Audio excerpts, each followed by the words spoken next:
Noticing my astonishment, the guide remarked, "Do you know what that is?"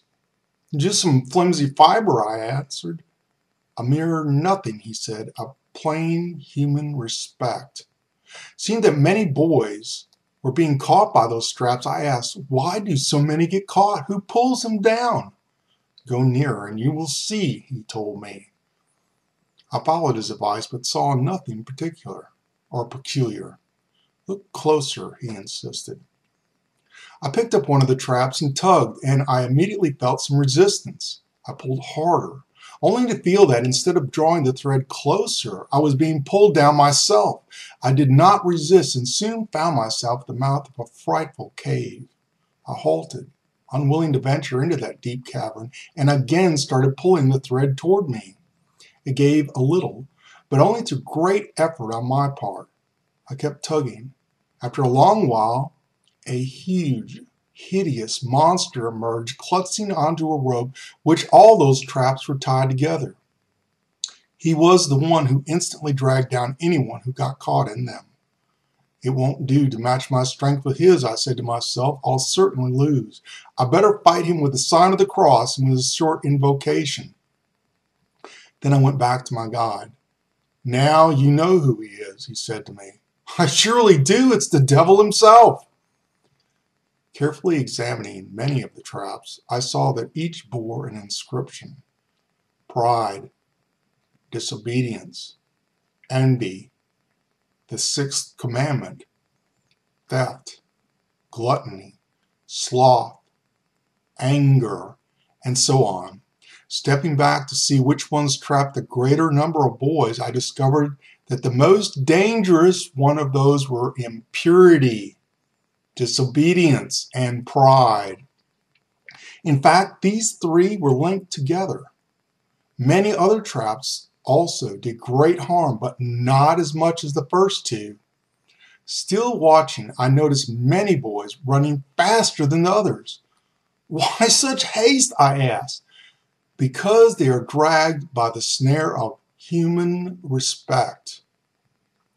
Looking even closer, I spotted knives among the traps. A providential hand had put them there for cutting oneself free. The bigger ones, symbolizing meditation, were used against the trap of pride. Others, not quite so big, symbolized spiritual reading, well made. There were also two swords representing devotion to the Blessed Sacrament, especially through frequent Holy Communion, and to the Blessed Virgin.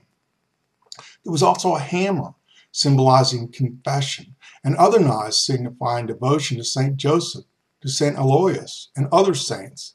By these means, quite a few boys were able to free themselves or evade capture. Indeed, I saw some lads walking safely through all the traps, either by good timing before the trap sprung on them, or by making it slip off them if they got caught. When my guide was satisfied that I observed everything, he made me continue along that rose-hedged road. But the further we went, the scarcer the roses became. Long thorns began to show up, and soon the roses were no more. The hedges became sun-scorched, leafless, and thorn-studded. Withered branches torn from the bushes lay crisscrossed across the roadbed, loading it with thorns and making it impassable. We had come now to a gulch, whose steep sides hid what lay beyond. The road, still sloping downward, was becoming ever more horrid, rutted, guttered, and bristling with rocks and boulders. I lost track of all my boys. Most had left this treacherous road for other paths. I kept going, but the further I advanced, the more arduous and steep became the descent, so now that I tumbled several times, laying prostrate until I could catch my breath. Now and then my guide supported me or helped me to rise. At every step my joints seemed to give way, and I thought my shin bones would snap. Panting, I said to my guide, "My good fellows, my legs won't carry me another step, and I just can't go any further." He did not answer, but continued walking. Taking heart, I followed until, seeing me soaked in perspiration, thoroughly exhausted, he led me to a little clearing along the roadside. I sat down, took a deep breath, and felt a little better. From my resting place, the road I had already traveled looked very steep, jagged, and strewn with loose stones, but what lay ahead seemed so much worse I closed my eyes in horror. "Let's go back," I pleaded.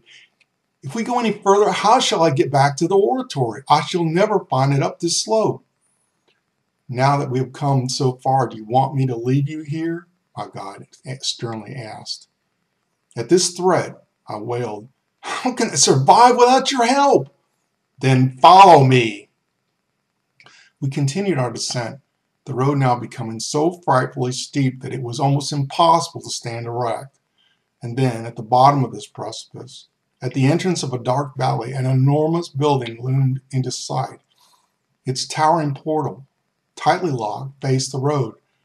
When I finally got to the bottom, I became smothered by a suffocating heat, while greasy, green-tinted smoke, lit by the flashes of scarlet flames, rose from behind those enormous walls which loomed higher than mountains.